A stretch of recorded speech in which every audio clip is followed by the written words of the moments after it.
Hey everybody, Sylvia here with Walkabout Canine Consulting, and I'm so happy that you are here on my Monday tip. So I'm going to see if I can make a habit of this.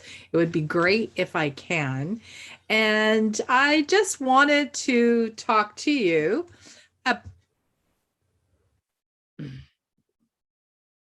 And I have to turn my volume down. Otherwise, you're going to hear me talking over and over.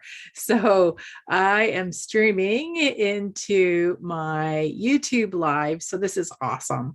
So I just want to just talk to you quickly about those of you who have young dogs and maybe even older dogs, and you think they do really well off leash. But do they? If there's a distraction out in the environment, will they take off on you and not recall back or stop? So, is your dog being bad when they do this? And not at all. I like to look at this as in regards to uh, have we trained this? And I really think that adding layers and layers of learning for our dogs helps them, especially for those dogs that are overly friendly type breeds that just want to see everybody and every dog, but they do need to learn that that's not a possibility all of the time. And you do need to respect other people. Maybe we have owners that are out there that are afraid of big dogs. They might be walking a dog, but they might still be afraid of other dogs. And also, the dogs that they're walking might be fearful of the other dogs. So, what I wanted to share with you are just a couple of tips to think about with your training. And the first one is the most important one, and that's using some management. And I know we all use leashes, and we might go to places like the beach, or we might go to, I don't know, recreation area where there are soccer fields and stuff, and there's not a lot of people around, and we think it's okay to let our dogs off leash. Now, in some parts of the world, there are no leash laws, but where we live, we do have leash laws, and unfortunately, we don't really have a lot of places that are legal off leash open areas, which is fine.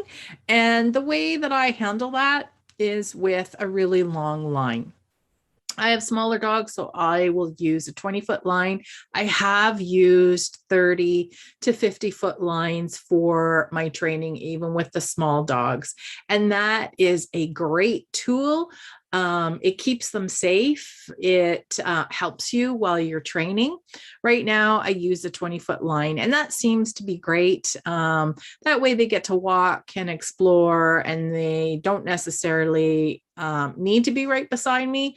Although I do want my dogs to learn that I have this proximity zone around me, and that is the cool place to be. So it's kind of like looking at, maybe a spotlight is shining down around us, and we have this huge light around us. Or you can look at it as, for us Canadians, our curling ring, or maybe a bullseye.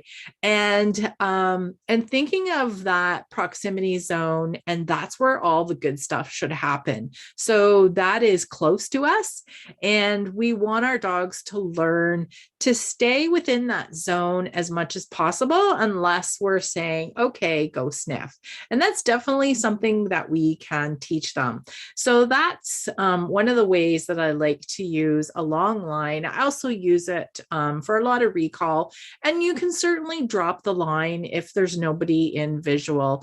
But you do want to be mindful, as soon as somebody comes within visual, you want to pick up the line so that your dog doesn't practice the behavior of going off and saying hello when it might not be the right time, and it might not be something that you want. So we have that to help us.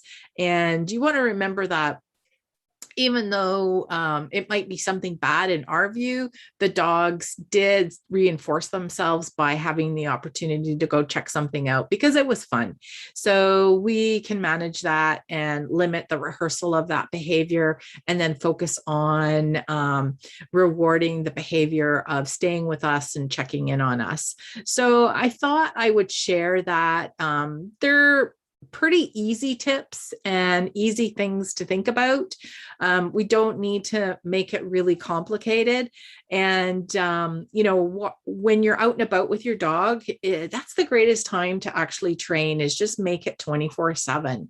So, use some of your dog's kibble for this kind of training and start rewarding for just fabulous behavior and start rewarding them for checking in. So if they're looking at a distraction and they check back in with you, I mean, that is really what we want to do. I have lots of other tips, and there's a lot of great ways to get your dogs working for you. So I hope you have enjoyed this tip and you find it helpful.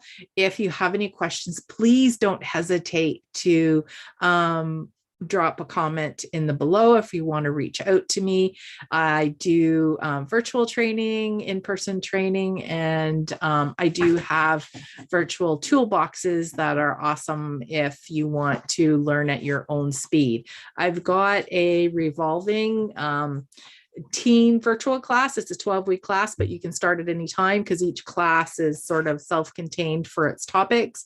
And we talk everything training, and you get, oh God, I think you get over 80 video tutorials and handouts and worksheets to go along with that in your training process. So you have access to that pretty much as long as I'm in business. I'm not going to say lifetime, so I won't say that, but you'll definitely have access to that for quite a number of years. So I hope you're all having a great day, and so happy training.